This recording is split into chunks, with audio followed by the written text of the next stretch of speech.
Welcome back, eavesdroppers. We have a special episode for you tonight. Welcome to this week's episode of Don't Let the Neighbors Hear, and it is no other than our podcast launch party. Woo! We're so excited to finally be doing this. It's been 2 years in the making. We've had Truly. this concept. Oh my gosh. It's honestly been 2 years of figuring out the technology part of this. Yes, including right before we started recording this. No, literally. So the goal of this episode is to tell you how to throw a podcast launch party, and in part of doing that, we're going to invite a bunch of our friends guests over to come and help us ring in our podcast and celebrate our launch, and they're going to tell you guys, our other eavesdroppers, stories that the neighbors should not be hearing. So you're going to be seeing other faces just then. Our two beautiful faces. I'm sure there's going to be some good stuff if I know the people who are here. You know us. We did not send a party full. We made an invite. We sent it out and we said, bring your juiciest story that you don't want the neighbors to hear. You heard that right. And that invite was a full-blown video. Honestly, I heard some of the neighbors walking by, though, also already, and they were like, oh, this is so cute. Yes. So the neighbors be peeking. The neighbors be eavesdropping. The neighbors want to be eavesdroppers. They want to be so bad. Wait, I also eavesdropped the other day, actually, on the first floor apartment. What was the synopsis? I was opening the mailbox, and this guy was talking about... Yeah, remember? Yeah. This bitch that I have to text back. Like, it was... The whole premise was, like, he needed to talk to this girl that he was referring to as a bitch. Crazy. And the other guy was, like, giving him advice on what to say. And then they were talking about their plans for the next night. It sounded very, like, fratty. I should have kicked down that door. I should have. I put my ear on the door. I would have kicked that door down and said, I heard my name. I heard my name. Say bitch. You talking to me? Anyways, we're going to let the night go. People are going to come in. And whatever you hear tonight, don't let the neighbors hear. Okay. I'm going to tell you the story about the summer sausage. The summer sausage. Oh God! Are you familiar with what a summer sausage is? No idea. It's my mind goes somewhere it probably shouldn't be going. Okay, it's like a sausage that you can get from a grocery store that does not have to be refrigerated. What do you mean it doesn't have to be refrigerated? It's like really heavily processed to the point where it's like you don't. Oh, It's like those it's like vacuum sealed sausage. It's almost like cured a pork. Meat? Yeah, like a cured meat. So I know a group of people who in college got a summer sausage and decided it would be fun to leave the summer sausage in hidden places around their apartments and around their homes. Like slices of it? No, the whole sausage itself. Okay. And so they thought it was fun. It was like they're in college, they're guys, Sure. they're just like, okay, fucking around. So they do this thing where they're leaving their summer sausage everywhere for months. And it gets to the point where the summer sausage starts to get gross. Okay. So gross to the point where they were like, we have to wrap this up.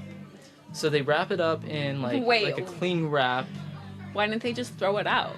Because they wanted to continue the summer sausage. Okay. With the same one. It had to be the same one. Exactly, yeah. Okay. It was it was all part of this bit that they were doing, and they were like, okay, we have to continue the summer sausage, but we have to wrap it up because it smells and it's gross. Yeah, okay. And we're gonna continue doing this. So they wrap it up in a bunch of cling wrap and like tin foil or like aluminum foil, and they keep on doing this.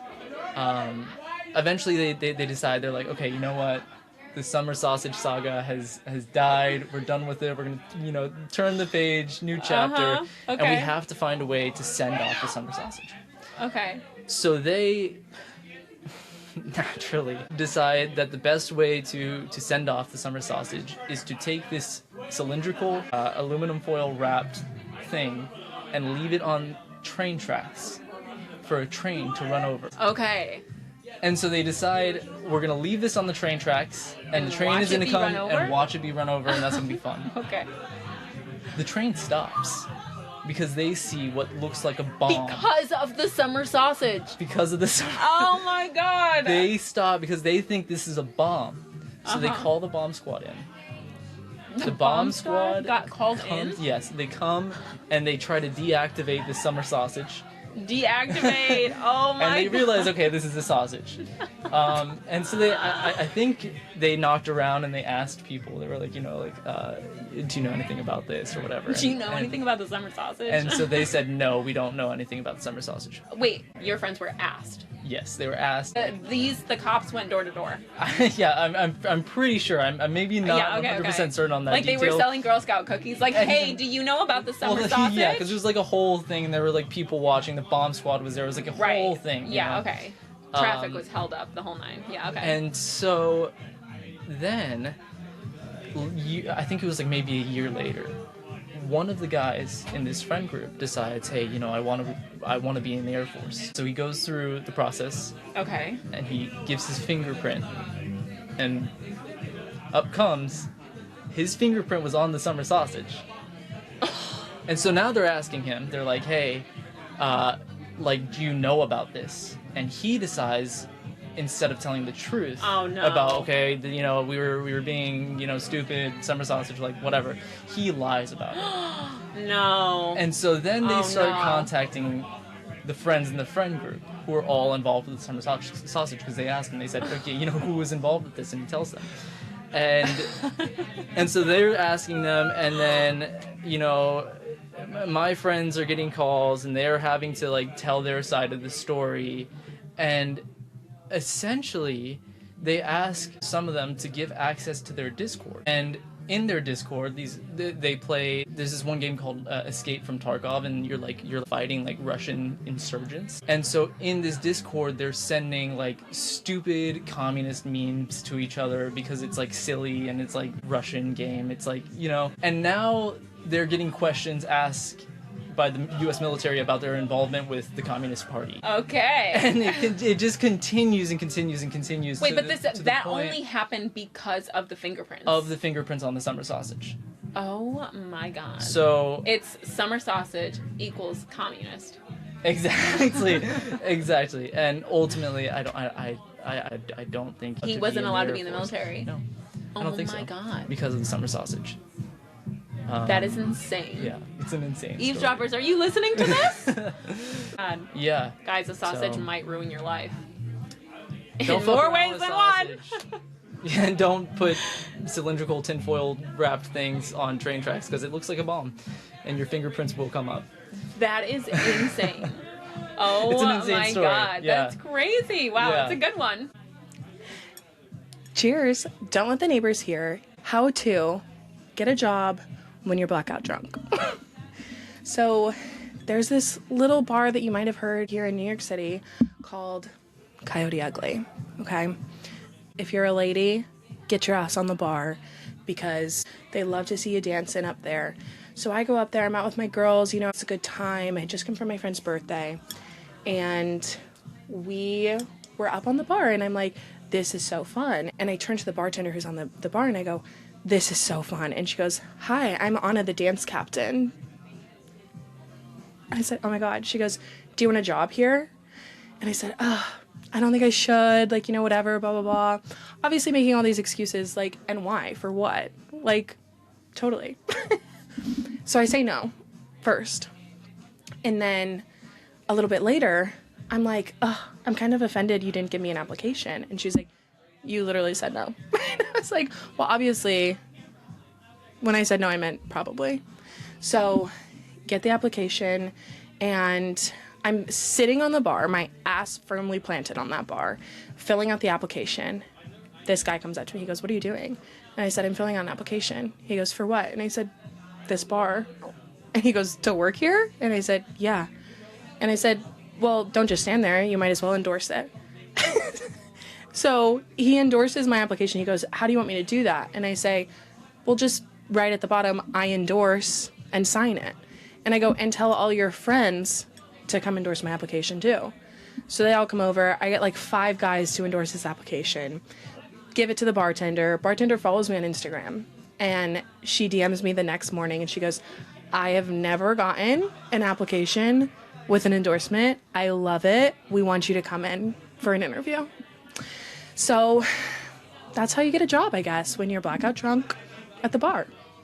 Cheers to that. This story is infamous. Like, The the Aeon Aeon story, it lives on. I think the only background needed for this is that this was the height of the Northeastern Facebook meme collective. We were locked. We were locked into the meme meme collective. and that was how we got our entertainment And- because it was 2016. Yes. 85% of the memes are about Northeastern Yes. President Ayoun. Ayoun. So, like, this is the thing I think most colleges is, like, your president, it's like, whatever. cares? Right. For us, Ayoun was a meme. He was, like, internet culture, President Ayoun. He really was, like, dictating the memes Yes. of the time. He had elf ears and an elf yes, smile. a little elf smile, a teeny And tiny he was little elf really smile. kind of like cute in his own right, and Yes, that was 'cause he was how always, the memes, you know, Right, yeah, he was always right. giving that sly smile. Okay, I and think so that's the thing, is, that like- sets the tone. Like, I'm setting the scene. We're at a frat party in a basement. Mo Bamba is Mo Bamba- blasting. And we're screaming. Our roommate, she's making out with a townie man. I don't even remember. He Okay. went to oh my god, Wentworth. I believe at the time you had a boyfriend. I did. Josh. I had a boyfriend named Josh. Okay. Very serious relationship. serious So I was relationship.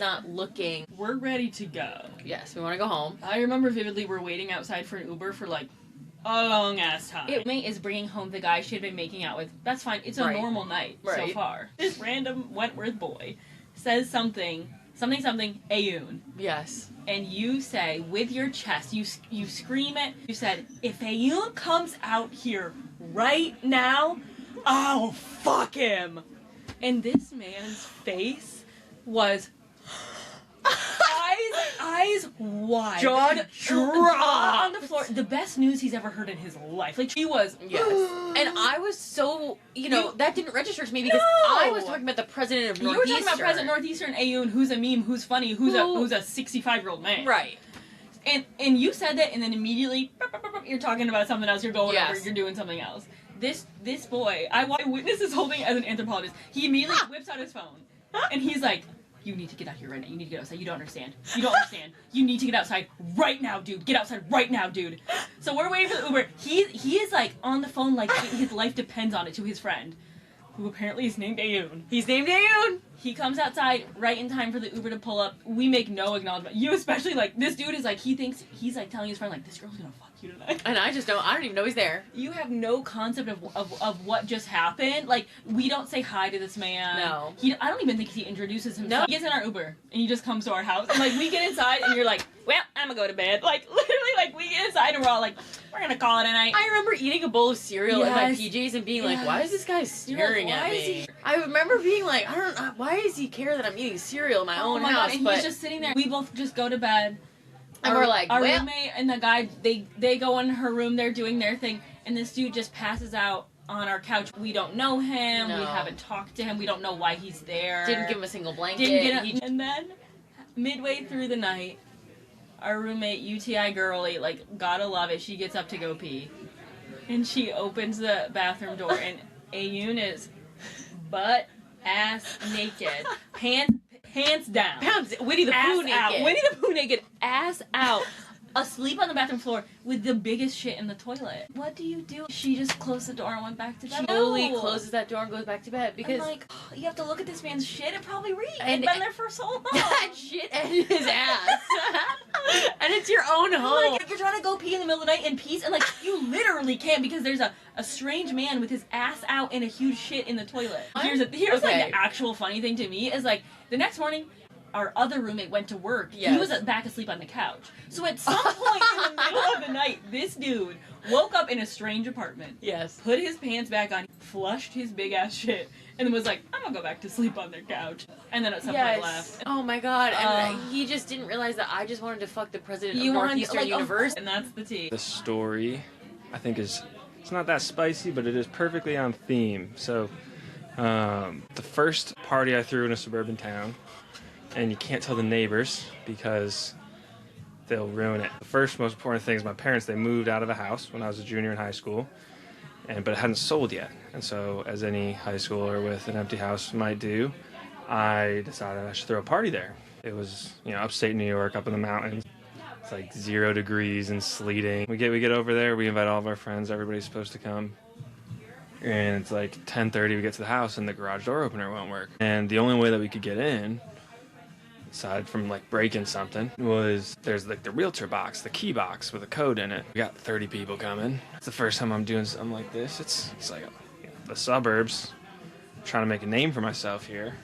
Can't have this fail. So we look up how, a couple engineering nerds, we look up how this key box works, figured out how many codes and all that, and in about 20 minutes I'd figured out how to open it. Probably the best part of the night was getting into this house because we were covered in ice at this point. We get in, honestly, nothing too crazy at the party, My friends show up, we have a good time. I walk in the basement, somebody put a hole in the wall. The classic things, but nothing I didn't think that we could handle. I wake up pretty early. I'm probably the anxious one of the group. Decide to, I'm gonna go get some bagels for the folks at the house. I leave, and this is where I maybe experienced the scariest 2 or 3 minutes of my life. I get a phone call from my friends, and he was like, "Hey, I just want you to know, I threw up out the window, and as I was leaving, I saw a realtor and 2 people that said they had just bought this house. What was I doing there? And I just ran away. And just want to let you know that happened." I'm on my way back with, bagels and everything. There's booze and weed all over the house and whatever's there. Now there's like this window where I'm like, okay, so I'm about to get a call from my Indian mom, who has no idea that, obviously, that I'm there. And that I'm going to die in about 5 minutes. Well, it didn't take 5 minutes. In about 30 seconds, I get the angriest call I've ever received. I get back to the house. Honestly, all's well that ends well. I end up having to learn how to fix up a few things, and the house sold, but I accidentally threw a party in, I guess, the neighbor's house. So don't tell anybody else. I'm excited for the podcast. And welcome to The Girls. I like eggs. I like eggs. Anyway. Favorite skit from the Amanda Show? So, we are kind of like Paige and Jared. We're best friends from high school. We also live on a 5th floor walk-up. Yes. Jared, cut this part out if you don't want the eavesdroppers to know you live on a 5th floor. But you might want some visitors, so who knows. We're best friends. They do have the apartment number in their promo, which I'd say is dangerous. Oh, yeah, they do. I think you want to be murdered. Anyway, so our segment is how to vet or scare off a potential lover. Because sometimes you want to know, are they freak enough? Exactly. Right. Exactly. So for me, my thinking is, like, with this question, am I in someone that I'm into? Are we going to be compatible sexually? And then someone that I'm not into, maybe I need to just, like, open. Maybe there needs to be a little, like, something needs to start the fire. My eyes, if they agree to what I'm saying. And then maybe we could be more compatible. Maybe I'm just judging them too soon, too harsh. Let's start from the beginning. How did you acquire said device? Said device? I think I went to a sex store and... Cirilla's? Actually, it was Cirilla's. I know it. And I know that's right. bought this little black wig that was... it was like a black bob, like probably to here. Barbarella. Like, this is it. And then it had some... And tell the people, did it have bangs? It did have bangs. Blunt or feathered? Blunt. Oh. Right across the eyebrows. And that's how you know.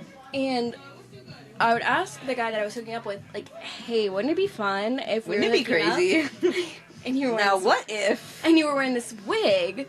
What if? And then I would see, like, would they be open to it? Would they put that wig on? Hot in it? Do they look hot? Am I into it? Honestly, if they wore the wig, I would be more into it. Obviously more inclined. Obviously. And there was this guy that I asked him, and he was so into it. Give us a background. We used to work together. He was, like, a couple years older than me. When we were working together... The type you wouldn't expect to wear a little black bob. You wouldn't expect, but... How we started hooking up is I told him that I had a dream about him. And in the dream? In the dream, his hair was just like a little more polished, a little more... Okay. Blunt, if you will. A little more movement, if you will. A little fuck ass. A little fuck ass. If you will. But anyway, he liked what I said, and then basically, I told him this dream at work too, which is like, I don't know. I wasn't taking the job seriously, if we're gonna be honest.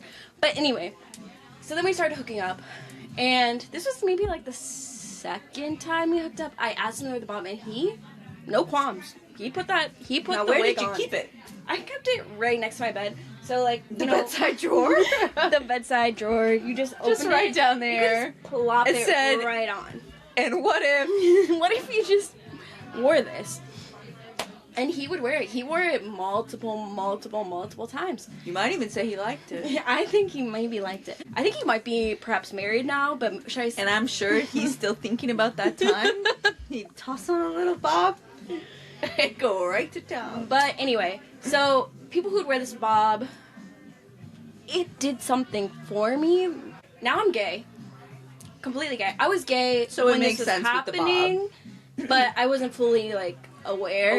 Aware. You wanted to just naturally see what men would look like with a little bob. Right, a little bob, a little And there's shake. nothing wrong with that. Anyway, but yeah, so I think that's kind of how I like vetted people that I was dating to Real see if they freaks. were like cool or if they were like kind of a prude. We probably wouldn't mesh not gonna well. go. What about you? I like to go to the more philosophical level. On a first date, you toss out a question that might scare some people. For others, it's going to open up maybe a great conversation. Exactly. And really put them in touch with, like, life or death. Mortality. I like them to start wondering, whoa, what if I died tonight? Exactly. You know. So I like to ask, what are your thoughts about the afterlife? We're not even talking about God here. No place for that. Right. I want to know, is this it for them, or do they believe there's going to be multiple lifetimes to figure this shit out? Essentially, it usually starts a great conversation. I think I went into it thinking the people who believe in an afterlife are going to be more passionate, more. Honestly, I would think that. You would think, right? That they think, oh, they've got some great philosophy about life. No. It's the people who are scared of death, the people who think this is it, this is all we've got. They're better in bed.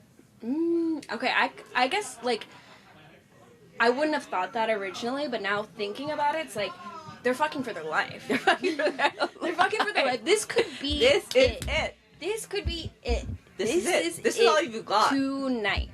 And, like... Are you making the most of life? It's now to find out. These are the people saying I love you on the first date. Only during sex. I know you're in a happy, committed relationship now. Yes. But let's say something happened. Unfortunately, we love you. We love your current. But if something were to happen, and you were just hooking up with people, would you ever be like, let's say you were on top, hooking up? Let's not to be presumptuous, but would you ever say, "Do you believe in God?" Absolutely. Absolutely. And would you put your hand right here? Yeah, and then I would say, give me 7 Hail Marys. Wow. Will you FaceTime me when you do that? I'm a priest!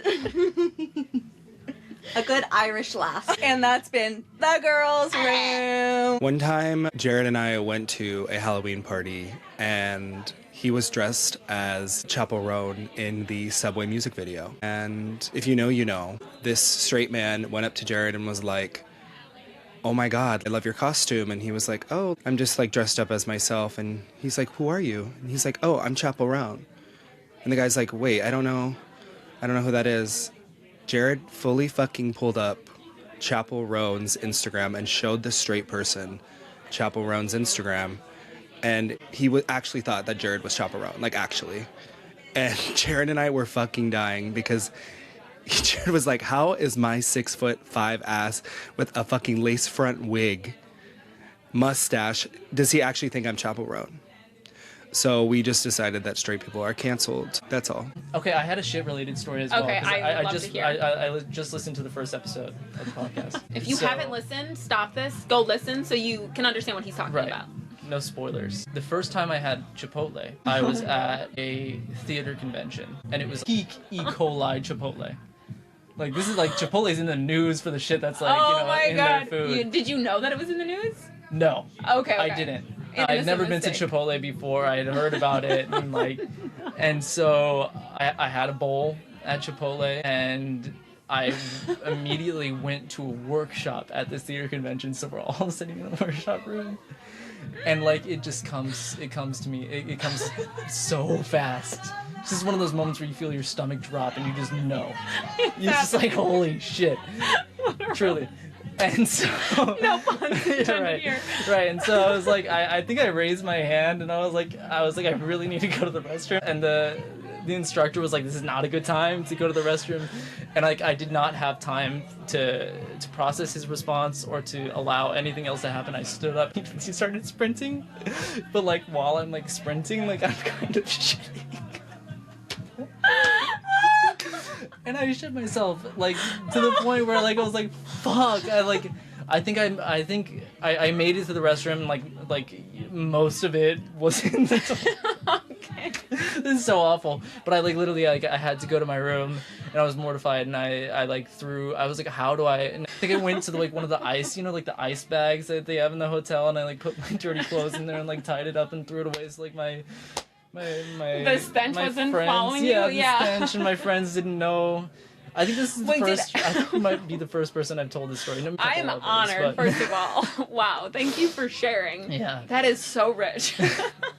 So I empathize with you. So did anybody in the class know? Like they must have. I mean, I raised my hand and I said, "Can I use the restroom?" And then, like, sprinted out. Like, I've never moved, like, faster than that. Like, I was just, like... Like, I wasn't, like, fully running, but I was, like, speed walking. I was like... Trying to hold it in while trying to move it. Yeah, I didn't even give the instructor, like, a chance to really, like, respond to me. It was just, like... I don't care what's going on. It's, like, some Shakespeare or something. And then I did not return. Oh, you didn't go back? No, because, like, I had shit in my pants. Yeah. And so I was like, I'm not going to return shit in my pants. Like, I have to go back to my room. But then I had to do a walk of shame through the convention hall. And who knows what other people's... I hope nobody saw it. I think what I did was I took off my jacket and I did the whole move. Yeah. Okay, smart. I would have done the same thing. Yeah, because, like... But, at least you had a room. It's not like you were out at a school and you were away from home. Right, yeah, you had a hotel room in the same space for the convention. I had extra clothes. Don't let the neighbors hear how to eat Chipotle because, wow. A lot of stories about shitting yourself on this podcast. Oh my god. Clearly. More to come. It's a pleasure. Oh my god. To be here. Okay, so I have a friend who's living the real life materialist situation. Materialist like the film with Dakota Johnson and Chris Evans and Pedro Pascal. So he's the CEO of a startup here in New York, and he's dating / in love with this man who lives all the way in New Zealand. But at the same time, he's also dating someone in New York. The guy in New York is typical wealthy family, generational wealth in finance, etc., who will provide him everything he wants. And the guy abroad is, the true love of his life, has a great job as well, but he's further away, he's more the emotional connection rather than the in-person, in-moment kind of person. And so he's been dealing with dating two people at once, essentially. One person he's in love with, and then one person he's in love with the idea of having a future with because they could provide him whatever he wants. So most recently he went on a trip to London to meet the guy who's abroad, who he's seeing and whatnot, and they met and they just kind of decided they're in love and they want to get married. But the issue is he's having trouble breaking it off with the guy who's in New York that he sees regularly and actually still likes as well. So he's still seeing the guy in New York while he's dating someone abroad that he's been kind of in love with at this point. So don't tell anyone I told you this story. It's supposed to be secret, but I guess I'm an eavesdropper, so... Hi, everybody.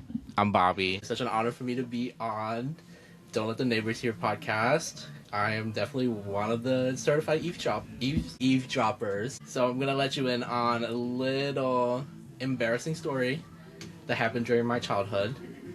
Definitely do not want the neighbors to hear about it or see it.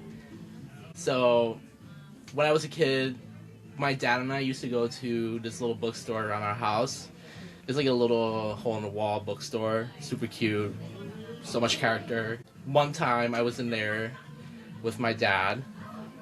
I was just like browsing the aisles, looking at, books, so whatever. And then suddenly I looked down at my feet and I saw this, what appeared to look like a brown apple, like how you bite an apple and you leave it outside for like a little while, it will definitely like turn a little brownish, orange-ish. So I said, let me just step on it, and I did. And let's just say that the moment that I did, the curiosity really killed the cat here, because as soon as I stepped in, I realized it was indeed not an apple. It turned out to be a pile of poop on the ground left by an unknown species. I honestly couldn't tell you what happened next, because honestly I feel like I blacked out. And the next thing I remember was I was being hosed down by one of the bookstore workers. And honestly, the worst thing isn't about stepping on poop. It was more so that the fact that I was wearing open-toe sandals, the Asian kinds. Oh my god. It was terrible. It was embarrassing. And we had to go to the grocery store next after the bookstore. And outside, I remember I refused to go in because of the fact that I do not want people to see me with shit stain on my sandals. And so now it's like whenever I walk anywhere, here and there, I'll like look down to confirm that I was stepping on solid platform and not anything mushy or brown. And that's just like trauma that I carry. Period. Don't let the neighbors hear. Let's have a little section of how to get beads at Mardi Gras in NOLA, okay? So easy. This is really going to be an easy how-to. There's going to be all these really creepy, really ugly, really terrible, scary looking men up on balconies, and all you're going to do is lock eyes with them. And I'm going to just need you to intimidate them. Just really look at them and be like, give them to me. And just be bossy. And guess what? They give you the beads. And some of them are going to say, flash your tits. And you can if you want to. I'll leave it up to interpretation to let you know, did I not? I don't know. You get to be the deciding factor in that. But if you just look at them and say, just give them to me, they probably will. So that's my little how-to get a fuck ton of beads at Mardi Gras and NOLA. I hope you enjoy and come back with 8 pounds of beads around your necks. Cheers! Hey guys, I think this is the party thing where they do like who they think is gonna get the drunkest, and I think Billy Ray Cyrus, he's getting pretty out. He's like, that's not even what we're doing.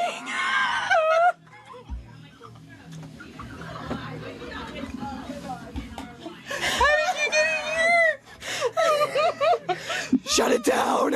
Okay. Wait, first we gotta get into full eavesdroppers apparel right now. Okay. You know, it's all about the views at the end of the day, right? Got my fresh drip. Fix ourselves up right here in the reflection. See, representing the fit of the day. Hello, fellow eavesdroppers. How are you guys doing? You guys know I had to pay for this too. Imagine 10 plus years of friendship, and it doesn't mean shit when it comes to this. You still gotta pay. And I had to show proof of purchase to be able to acquire this shirt. But very much worth it. I recommend to all the viewers out there to cop yourself one. You will most likely turn an eye if you're walking down the street, so get yourself a shot. Okay. So let's do this. Okay, so what story should we share? So we're gonna talk about my time in Costa Rica. We just spent that whole entire time, the entirety of that time, just drinking, getting absolutely shit-faced. I'm like, hey, listen, I go wherever the liquor goes. And so I skedaddle over to the car. I was already feeling myself. I could handle my liquors. And next thing you know, my head's out the window, typical dog style, because I'm trying to inhale as much oxygen as possible, because now I'm holding on for dear life.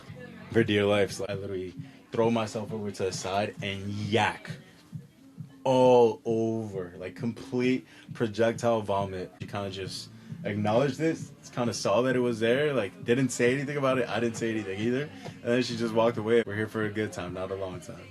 So hopefully this isn't the first time you guys see me. Enjoy life, live it to the fullest. And I'm so excited for the hosts, my best friends of this show, Jared Gilbert and Paige Hateman, to bring you guys on this journey that will be Don't Let the Neighbors Hear. Welcome to the podcast. All right, eavesdroppers. I'm going to tell you the story of how you shouldn't let the neighbors hear when you get broken up with in the middle of the street in the Upper East Side. This story started with this guy I was dating. We were 5 months into dating, and we were coming to one of Paige and Jared's infamous parties. It was their famous peach party / stone fruit party. They can really pull a party out of anything. But this guy that I was dating was coming to meet some of my friends for the first time. One of them being Juan, who is, as you might know, a straight male. Turns out the guy I was dating had a really fragile masculinity. At one point in the party, Juan gets up to go to the bathroom. This is a small apartment, and I was sitting right next to him on my then boyfriend's lap. And Juan gets up to go to the bathroom, and he happens to put his hand on my thigh as he went up. That was it. Juan simply put his hand on my thigh, and that was what caused a breakup. So, this guy was an angry drunk, which is a red flag. Don't do that. Get out of there if he's an angry drunk. That was really, really fucked up on shrooms too that night. So, the perfect trifecta to cause absolute chaos. As soon as we leave the party to go back to my place, because he was staying over, he stops me at the end of the block. This isn't working. We need to break up.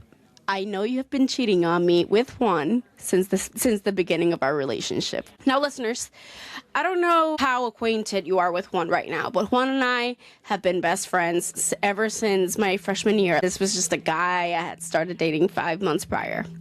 Juan and I, there's nothing ever happened between us. So he stops me and he starts screaming in the middle of this busy Upper East Side street.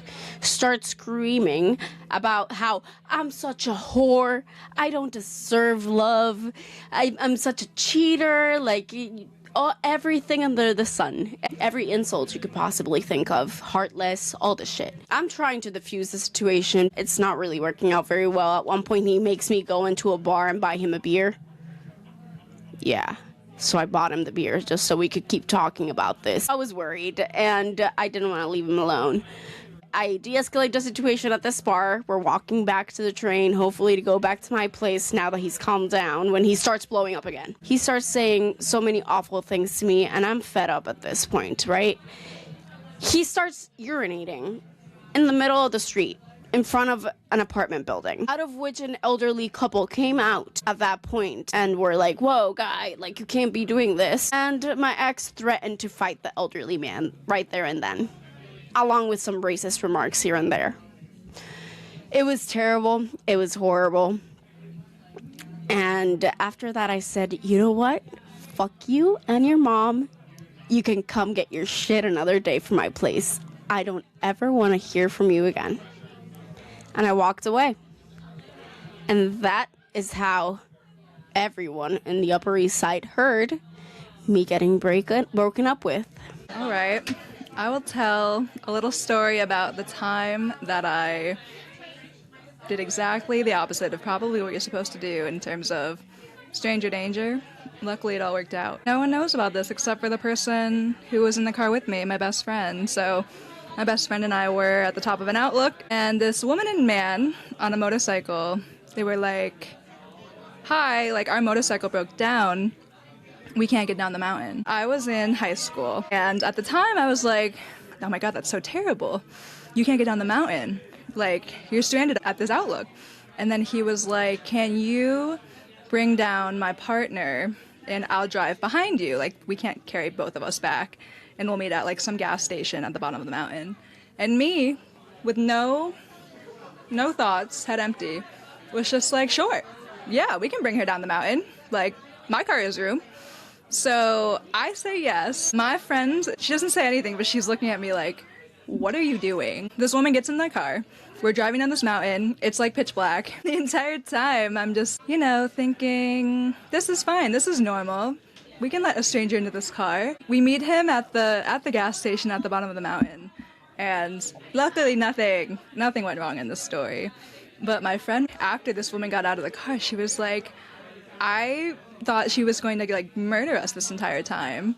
I was ready to call 911. It was like a 20-minute drive in pitch black, and we're high schoolers, right? So I guess just for people out there, maybe don't let random people into your car. That's probably about it. Don't maybe drive strangers down mountains unless they look really trustworthy. Cool.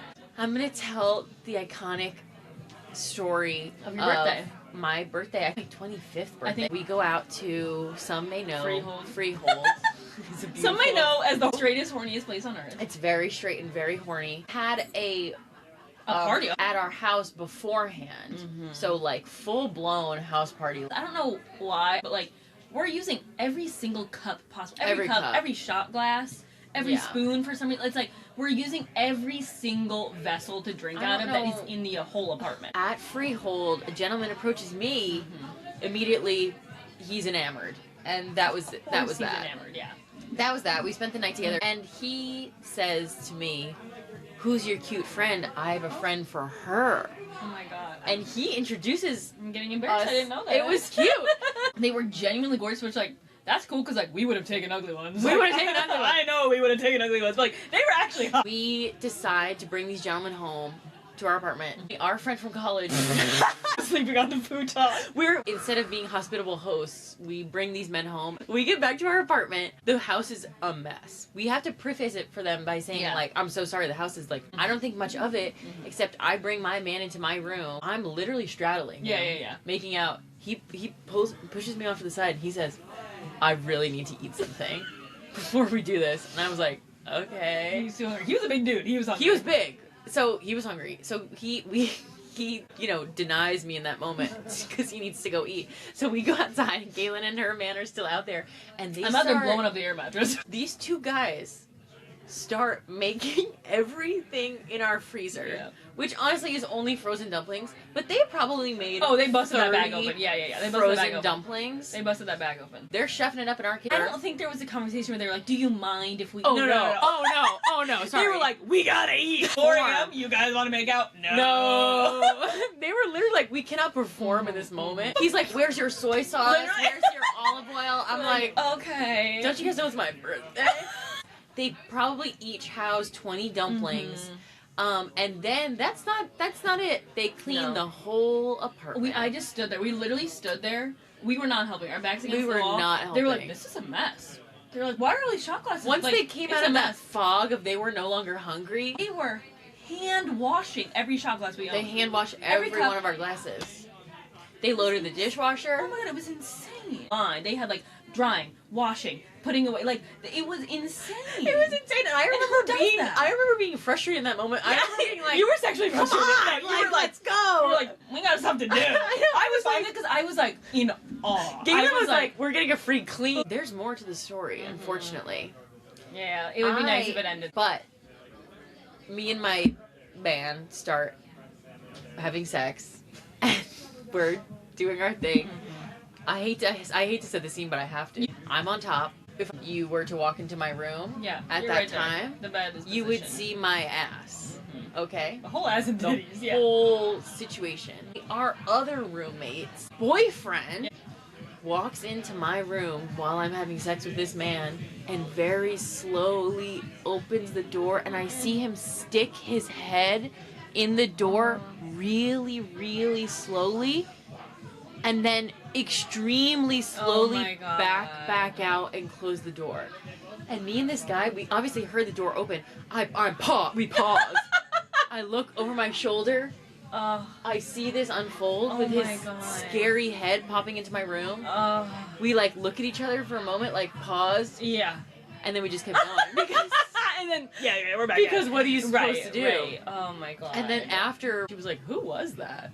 And I was like, "I don't know." To this day, we never told our roommate No. because I just didn't know what to think about it. And it's like you would hope that it was just a mistake, but why so slow? But why so slow? If it was a mistake, if he was sleepwalking, wouldn't it be different?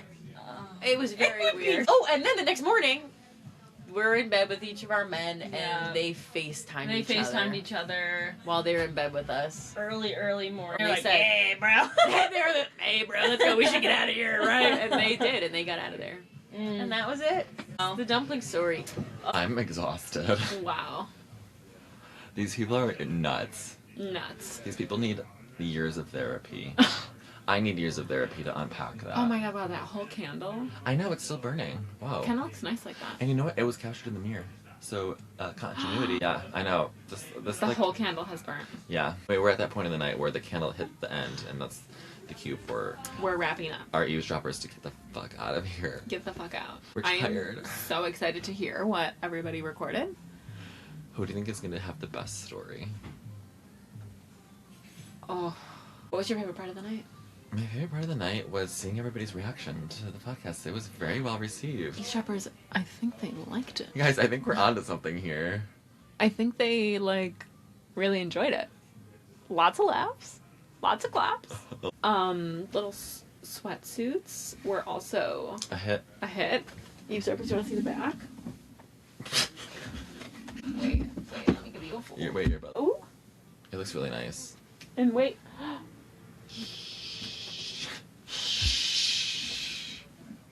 Well, we Okay. hope you enjoyed all the chaotic stories.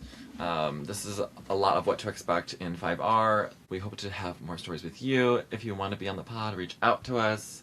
If you have something that you don't want your neighbors to hear, let us know. Make sure you like, comment, subscribe, 5-star, rate, comment, follow. Review, all the things. Thanks so much for being here with us. Well, eavesdroppers, I hope you're listening to this while you're drinking a dirty gin martini, the signature drink of Don't Let the Neighbors Hear. And I bid you good night. Good night, good night. Or good morning if this is the time you're listening to this. And don't let the neighbors hear. Shh. Oh. I had nothing. Nothing. If I ain't got you. Eavesdroppers.